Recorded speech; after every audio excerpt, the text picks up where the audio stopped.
세 가지 정도의 포인트로 사법 리스크 다가오고 있는 걸 말씀해 주셨는데 쌍방울 그룹의 대북 송금 의혹으로 검찰 출석 예정일이 바로 오늘이었는데 출석하지 않았고요. 검찰은 지금 유감을 표했죠. 단식에 들어가면 이 대표의 건강 상태가 이 검찰의 조사 출석과 더불어 좀 변수가 되지 않을까 싶은데요. 어떻게 보세요? 검찰은 두 가지 전제 조건이 있다고 그랬어요. 뭐냐면 원칙적으로 일체 고려 없이 수사를 할 계획이다라고 밝혔고, 하지만 단식에 따른 건강 상태가 주요한 변수가 될 수가 있다. 이런 식의 입장 밝혔거든요. 저 말은 뭐냐면 이재명 당대표가 이제 단식 기간이 점점 길어지게 되면은 누워 있는 시간이 많을 거예요. 이제 저렇게 앉아 있지 못하고 기력이 쇠진돼서 누워 있을 거랍니다. 그러면 누워 있는 사람을 검찰에 출두해라? 이건 말이 안 되잖아요. 걸음도 못 걷는 사람을. 그렇기 때문에 단식이 계속되면은 검찰에서 이재명 당대표를 불러서 소환 조사하기는 상당히 어렵고, 저런 상태대로 천막에서 계속 누워 있으면은 본회의에 체포동의안을 제출해서 또한 민주당 의원들이 거기에 투표 행위를 하게 한다? 이것도 상당히 국민적인 거부감과 반감을 끌어낼 수가 있을 것 같아요. 그래서 검찰이 저 단식 문제 때문에 소환 조사라든지 체포동의안 제출 같은 경우에 상당히 일정 차질이 있을 것 같다. 그래서 이 점을 만약 이재명 당대표가 노리고 저런 단식을 했다면 상당히 성공적이다라고 볼 수가 있죠. 그 단식 행보가 당내 결집을 도모하면서 소위 동정론을 좀 끌어내고 추후 체포동의안 표결에 영향을 줄 것이다. 이런 전망이 나오고 있습니다. 비명계에서는 역풍을 우려하기 때문에 오히려 가결시켜야 한다 이렇게 얘기하는데요. 김삼 평론가 어떻게 보십니까? 지금 민주당 비명계는요. 이재명 대표 끌어내리는 것도 좋고요. 당내에서 여러 가지 비판하는 목소리 내는 것도 좋지만 더 열심히 이재명 대표보다 싸워야 돼요. 그래야 당내 비명계가 존재감이 커지지 않겠습니까? 그러니까 오로지 자신들의 공천 아니면은 이재명을 끌어내리고 난 다음에 새로운 당 지도부 구성 여기에다만 관심을 갖고 마치 우리 사회 중립적인 사람들의 목소리를 내는 것이냐 이렇게 포장하는 거 전 그렇게 박수 받을 거라고 생각하지 않아요. 오히려 민주당 비명계가 자신들의 존재감을 키우는 건요. 민주당 친명계가 정말 당대표 의견만 따라가는 모습을 보인다면 비명계는 더 국민들 민생 챙기는 모습이나 지금 오히려 윤석열 정부 때문에 힘들어하는 그런 사람들 찾아간다거나 우리 사회 어렵고 힘든 사람들한테 먼저 찾아가는 모습을 보일 때 오히려 전 존재감이 커진다고 생각해요. 그거 안 하고 또 단식한다고 뒤에서 조롱하고 고성영장 청구되면 체포동의안 날아오면 우리는 가결표 던질 거야. 이런 식의 얘기를 은연중에 흘린다는 거는 그건 진짜 자기의 권력을 유지하기 위해선 아니면 민주당에 다시 권력을 빼앗아 오기 위한 전략적인 행동만 하고 있다. 이런 비난에서 자유로울 수 없다고 생각하고요. 그리고 아까 장수장께서 말씀하신 것 가운데 이 얘기는 좀 하고 싶은데요.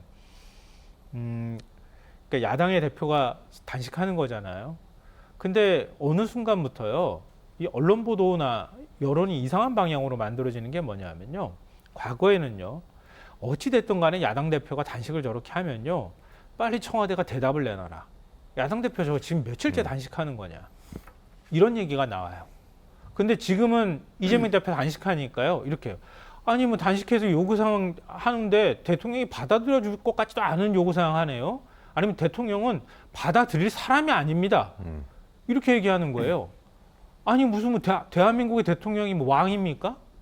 아무 얘기도 안 듣고 본인이 하고 싶은 대로만 하는 겁니까? 대통령은 야당 대표가 이렇게까지 저항하면서 단식하고 저 국민들 가운데 대통령 지금 지지를 보세요.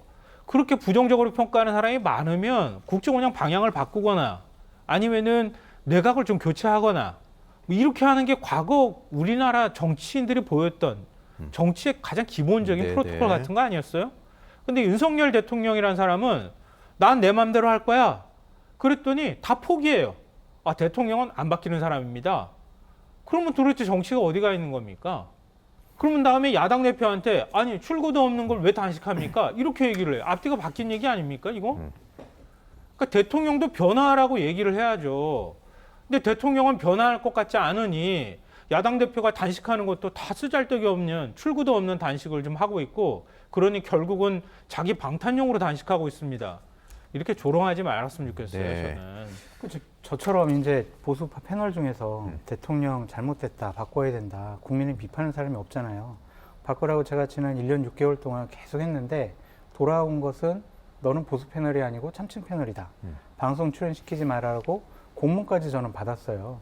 그런 상황에서 대통령이 저렇게 안 바뀌겠다는데 어떻게 하겠어요? 그러면 그러니까 대한민국 스타일이에요, 스타일. 스타일요? 네. 대한민국은 그러면 대통령이 저렇게 해도 괜찮은 겁니까? 아니죠. 그래서 제가 얘기하는 거잖아요. 지금 이재명 당대표 때문에 민주당의 지지율도 그렇게 올라가지도 않고 내년 총선에 대한 전망도 어두우니 이재명 당대표 체제는 빨리 무너져야 되고 본인이 사퇴를 해야 된다. 그래야 민주당이 국민의 선택을 내년 총선에서 받을 수 있다. 많은 중도층과 합리적인 보수층들이 윤석열 대통령 너무하네 라고 생각을 해서 자 그러면 야당에게 좀 힘을 실어줄까? 고개를 돌렸어요. 네. 그때 이재명 당대표가 있어요. 그럼 다시 고개를 돌려요. 그런 답답한 사람들의 마음을 이끌어내려면 이재명 당대표가 대국적인 결단을 해야 되고요. 민주 진영 안에서 이러한 지도 체제에 대해서 우리가 77.7%의 역대의 최고 지지율로 당대표에 당선됐으니 지도 체제 건들지 말아라. 이것도 말이 안 되잖아요. 그러니까 정치는 앞을 내다보고 해야죠. 앞에 우리가 선거에 승리할 수 있는 가능성이 조금이라도 높다면 그 체제에 대해서 좀 더 바꿔볼 생각을 해야 된다라고 말씀을 드리고요. 대통령 왕이 아니에요. 100% 동의해요. 근데 윤석열 대통령 왕으로 생각하는 것 같아요. 그러니까 내년 선거가 되게 중요하다. 국민의힘이나 민주당이나 되게 중요하니까 내년 선거를 잘 치를 수 있는 최적의 구도를 만드시라. 전 그래서 자꾸 비판하는 거예요. 아니 장수사 말씀하신 것처럼 그 말씀의 진정성은 뭐 충분히 알겠어요. 근데 아까 제가 말씀드렸던 건 뭐냐면요. 상황이 이렇게까지 되면 대통령한테 안 바뀌는 대통령을 비판해야 되는 거예요. 근데 지금 대한민국 언론 중에 대통령 이렇게 대놓고 비판하는 언론이 과연 몇 개가 되는지 묻고 싶어요, 저는. 그렇게 대통령 마음대로 비판해 왔던 언론이에요. 근데 그 언론들이 전부 제 목소리 제대로 못 내고 있단 말이에요. 그러면 대통령이 바뀌라고 얘기를 먼저 해야 되는 건데 지금 거꾸로 대통령은 안 바뀌니 야당 대표가 지금 뭘 하는데 야당 대표 지금 부질없는 짓 한다고 얘기하는 것처럼 얘기해서는 안 된다. 이런 말씀 드리는 거고요.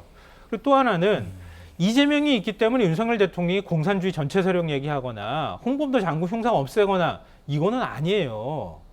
이재명이란 정치인 아까 말씀하셨던 것처럼 비판적으로 보시는 분들의 입장에서는 사법 리스크 많으니 민주당이 총선을 위해서는 이재명 대표 물러나는 게 맞습니다. 라고 하시는 말씀의 진정성까지 제가 훼손할 생각은 없지만 네, 알겠습니다. 이재명 대표가 있기 때문에 윤석열 씨 폭주라든가 이런 정권의 독주 그리고 이념 전쟁하듯이 이렇게 국정 운영하는 게 생겨난 건 아니에요. 저 그렇게 얘기 안 했는데. 그러니까요. 예. 그러니까 그런 부분에 대해서 비판을 해야 된다는 말씀을 드리는 겁니다. 네, 저 지금 비판하면은 저 아마 여기 OBS에서 잘릴 것 같아요. 그럼 저는 예.